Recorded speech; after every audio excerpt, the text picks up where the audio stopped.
Hi, and welcome to English-Fabule. Are you learning English? Great. Let's learn English with a very interesting story. Don't forget to subscribe, like, and comment. Let's get started. Welcome. Today we will explore a surprising time in American history. It was a time when alcohol was made illegal across the entire country. This period, known as Prohibition, lasted for 13 years, from 1920 to 1933.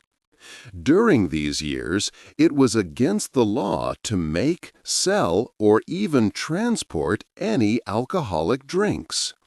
This story makes us ask important questions. The government made alcohol illegal with a special law called a constitutional amendment. But later, they changed their minds and removed this law. This was a big event. It was the first time the government ever took back a constitutional amendment. Why did they do this? What went so wrong that leaders admitted such a big mistake for the very first time? Another question is, did Prohibition bring anything good to America? Or was it a complete waste of time that caused more problems than it solved? We will look for answers as we learn about this era. Before Prohibition began, Americans had a long history with alcohol. For centuries, drinking was a normal and accepted part of life. In the 1700s, when the United States was a new nation, its founding fathers often drank and made their own alcoholic beverages. By the 1830s, the average American adult consumed a large amount of pure alcohol each year, almost 3 times what people drink today. This shows that alcohol was deeply rooted in American culture, almost as much as the flag itself. Our journey into the story of Prohibition truly begins in the 1800s, when new ideas about drinking started to appear. 2. People want to stop drinking. Our story begins in the 1800s. Around the 1820s, many religious leaders in the United States wanted people to stop drinking alcohol. They believed drinking was wrong and made people sinners. It was also common for people to go to work drunk because there were no rules against it. These leaders thought alcohol was the cause of many problems in America. They believed that if alcohol was banned, all troubles would end. This idea started the temperance movement. Its main goal was to make the government stop all alcohol sales in the country. By 1873, the temperance movement, which was mostly led by men, had not made much progress. But then, women across the country discovered the movement, and things began to change quickly. At this time, many husbands drank too much and often hurt their wives at home. It is said that almost half of all women in the 1800s faced physical abuse from their husbands.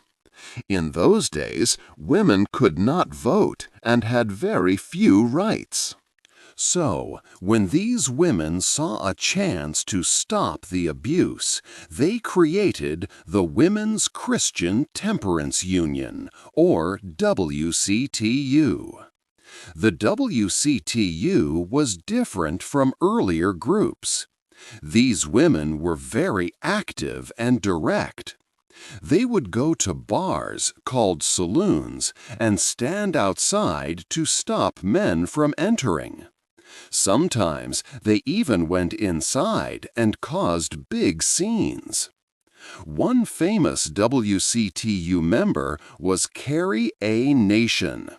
She was a tall woman, about 6 feet and 50 years old. One particular day, in Kansas, she sat outside a saloon and prayed for strength. Then she went inside, took out a small axe called a hatchet from her belt, and broke everything in the bar. She smashed bottles and barrels, letting alcohol spill everywhere. Carrie was arrested 32 times for destroying 32 different bars. She traveled to many towns, breaking bars and bottles.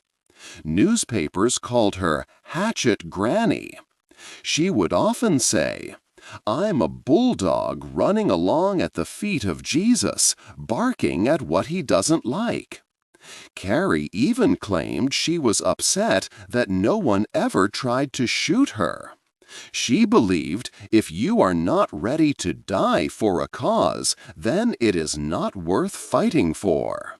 Some people say Carrie herself was a victim of domestic violence, like many women of her time.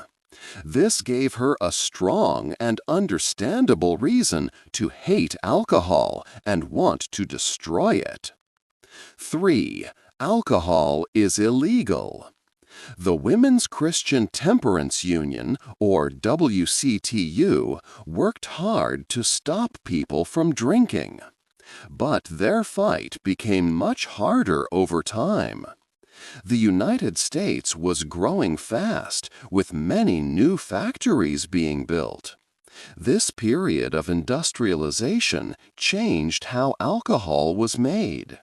It became easier and cheaper to produce large amounts of beer and spirits. Because of this, more alcohol was available in stores and saloons across the country. People started drinking even more than before. In the early 1900s, there were thousands of saloons. It seemed like there was one saloon for every 200 Americans.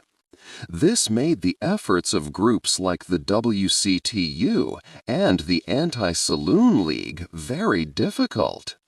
They were trying hard, but it felt like they were losing the battle against alcohol. Then a major event changed everything: World War I. In 1917, the United States joined the war against Germany. This caused many Americans to feel angry towards Germany. It also created strong feelings against German culture. Many large breweries in the United States were owned by people of German background. The temperance movement quickly used this situation to its advantage. Groups like the WCTU spread ideas through newspapers and films. They created propaganda that said drinking German beer was bad for America. They told people that if you drank German beer, you were not truly supporting your country. This message was very powerful. It turned many Americans against alcohol, especially German-made beers. This shift in public opinion was the final push the temperance movement needed.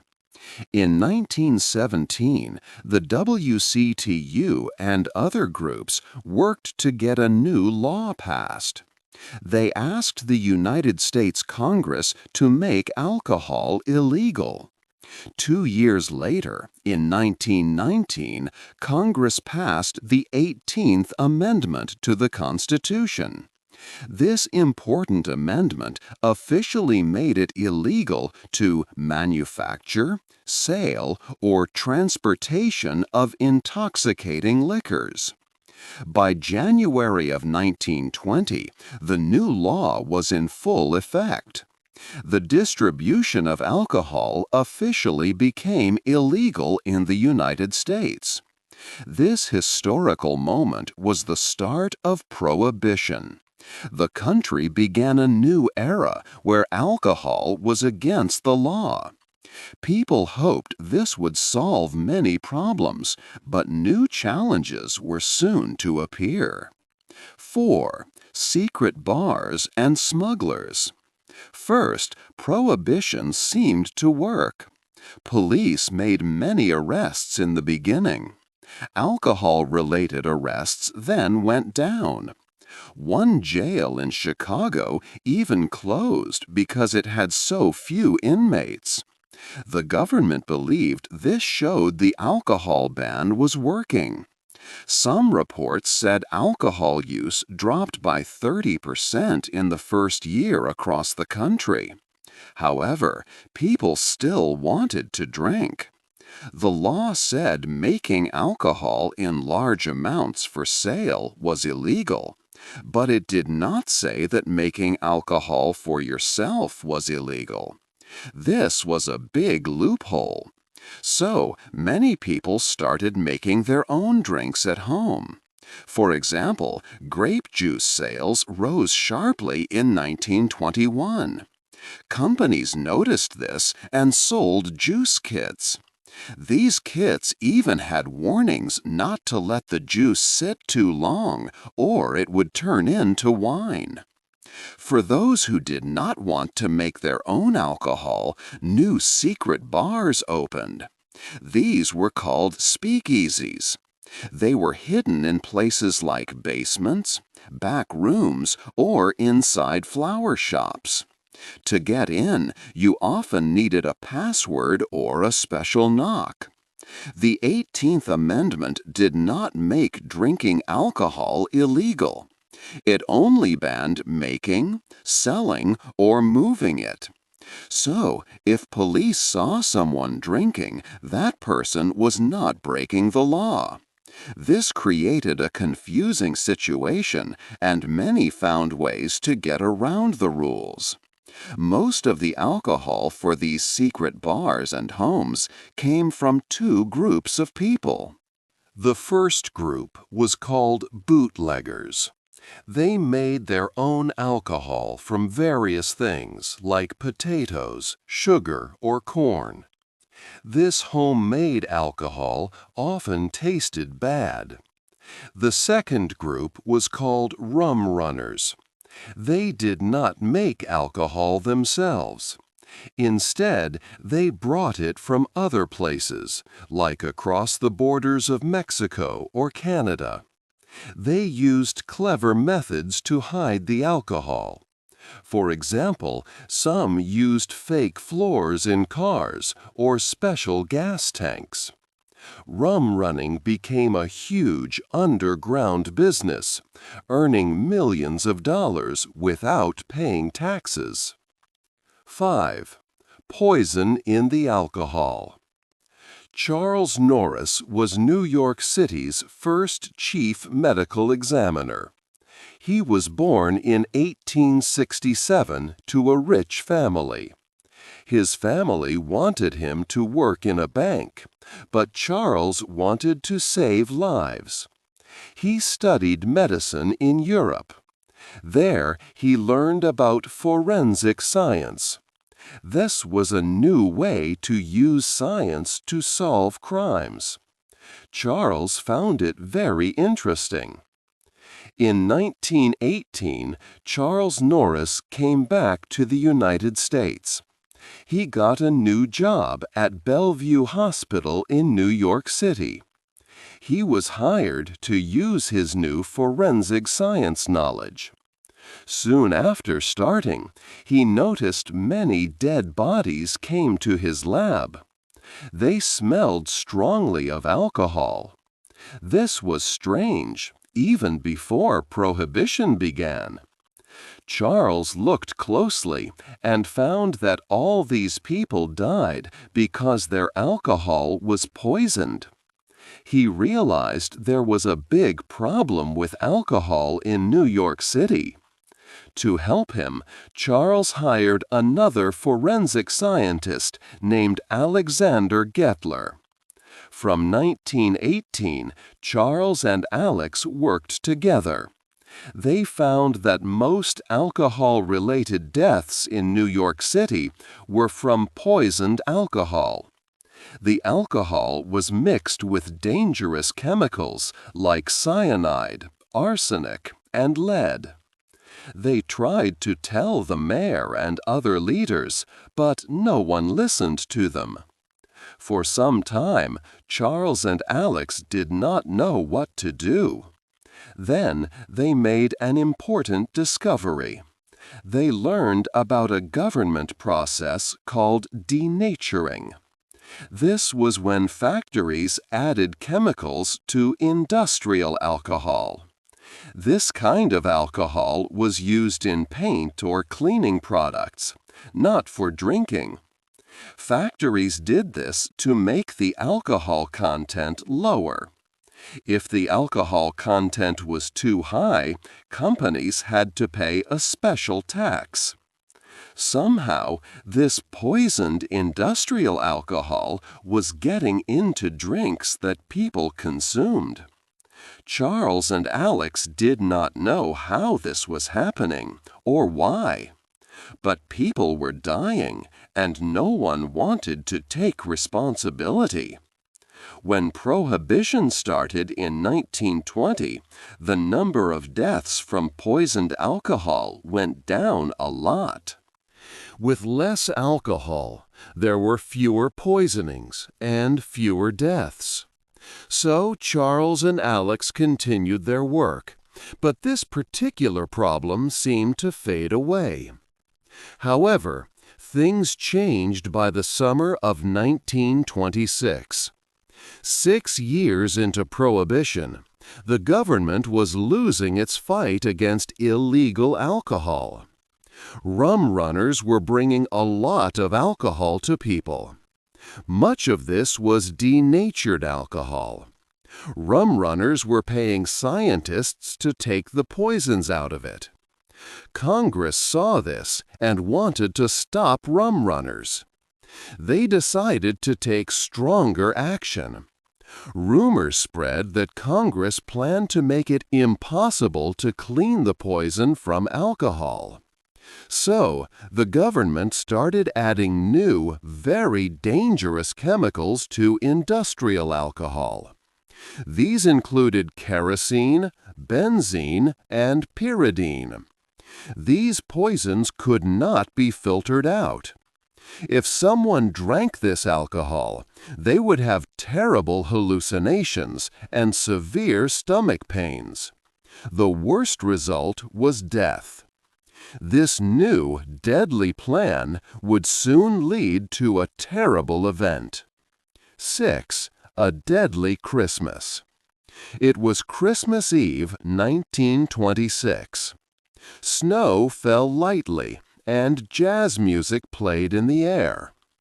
At Bellevue Hospital, it seemed like a normal night.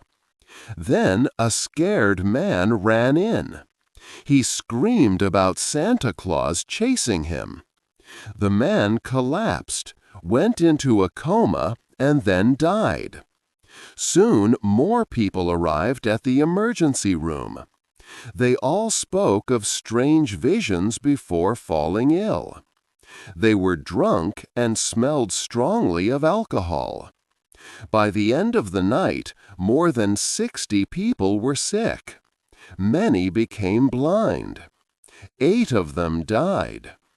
By New Year's Day, another 23 people died from similar causes. Charles Norris and Alexander Gettler worked at Bellevue Hospital.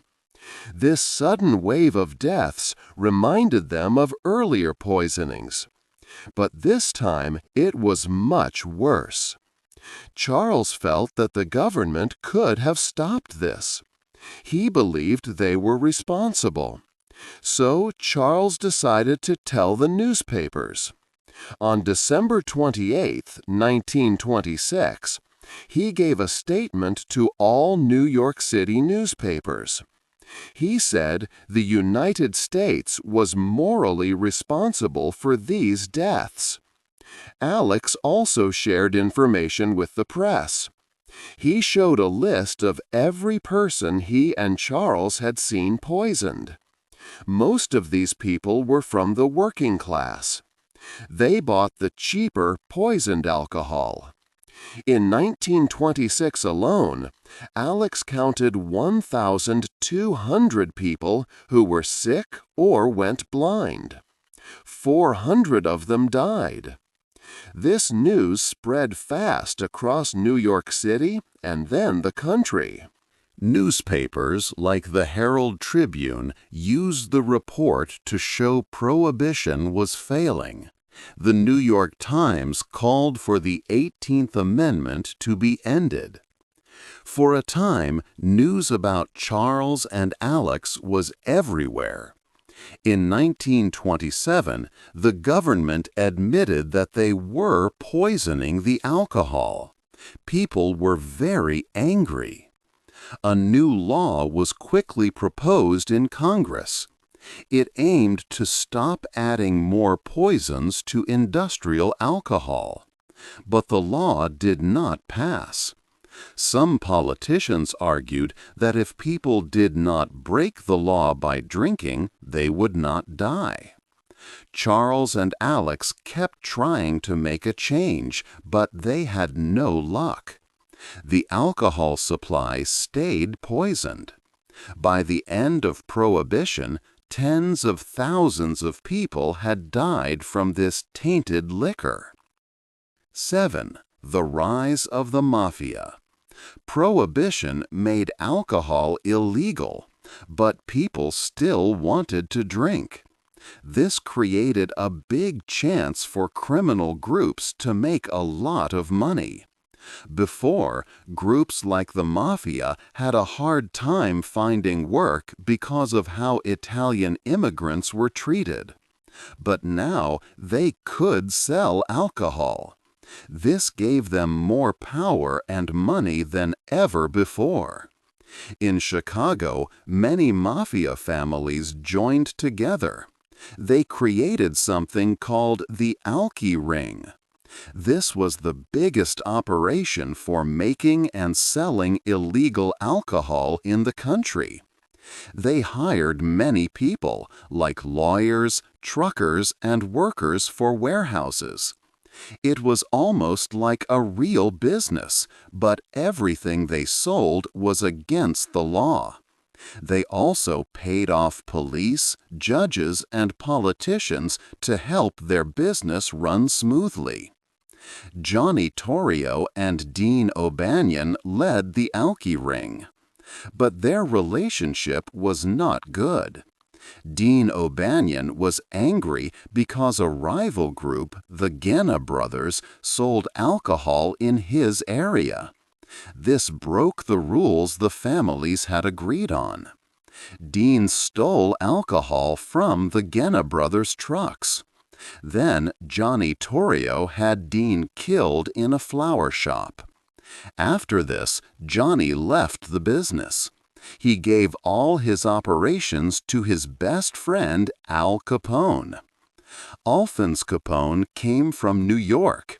He quickly became known for his bad temper and for wanting revenge. Al Capone became the most famous crime boss in Chicago. He wanted to get revenge on Dean's old gang.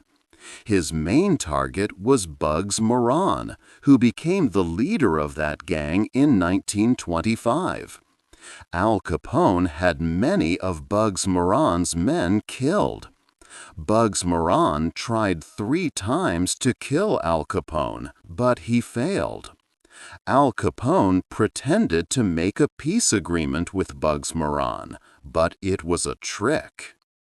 On February 14, 1929, which was Valentine's Day, 7 of Bugs Moran's men met in a mechanic's garage.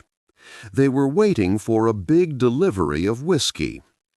Around 10:30 in the morning, a black car arrived. 4 men got out.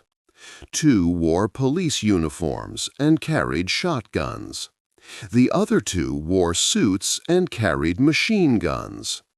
Bugs' men thought they were real police looking for money, so they did not fight back. The fake police told them to stand against the wall. Then all 4 men opened fire, killing all 7 gangsters. The gunmen left quickly. When real police came, witnesses said they only saw 2 police officers. Those officers were Al Capone's men in disguise. Bugs Moran was supposed to be there, but he was late and left when he saw the fake police. Al Capone was in Florida at the time, so he said he could not be responsible. Nobody was ever caught for the killings. Soon after, Bugs Moran left Chicago. Al Capone then controlled all of Chicago's illegal alcohol business. This terrible event helped people see how dangerous Prohibition had become. 8. The end of Prohibition. The time had come. Many people in the United States wanted Prohibition to end. They saw all the problems it caused. News stories showed how dangerous organized crime had become, with violence like the St. Valentine's Day massacre. They also learned about the government poisoning alcohol, which hurt many working-class people. People started to wonder if making alcohol illegal was truly helping. Then the Great Depression hit the country hard. Many businesses failed, and people lost their jobs. Prohibition had already caused many job losses in breweries and bars. Now the government also needed money. They realized that taxing alcohol could bring in a lot of much-needed income. This made the idea of ending Prohibition even stronger. In 1932, a man named Franklin D. Roosevelt ran for president. He promised the American people that he would end Prohibition. He told everyone that making alcohol legal again, especially beer, would help the country's economy. It would create jobs and bring millions of dollars in taxes to the government. Franklin D. Roosevelt won the election and became president in March of 1933. One of his first actions was to work towards ending the alcohol ban. Soon after, the 21st Amendment was passed and approved. This important change to the Constitution finally ended Prohibition after 13 long years. At the same time, a new law made sure that dangerous poisons like arsenic could not be added to industrial alcohol anymore. So, was Prohibition a complete failure? It caused many bad things: more crime, poisoned drinks, and economic problems. But some good things also came from it. Before Prohibition, bars were mostly for men. After it ended, new bars were often like the old speakeasies, welcoming both men and women. Also, deaths from liver disease, which is linked to heavy drinking, went down by almost 20%. Some people also believe that overall alcohol use and domestic violence decreased, but this is harder to say for sure. Prohibition was a complicated time in American history, full of unexpected results. What do you think was the biggest effect of Prohibition, good or bad? Hey there! Just a second before you go. If you learned something new today, please give this video a like, write your thoughts in the comments, and subscribe to the channel. It only takes a second, and it really, really helps to create even better English videos for you. Your support means the world. Thank you.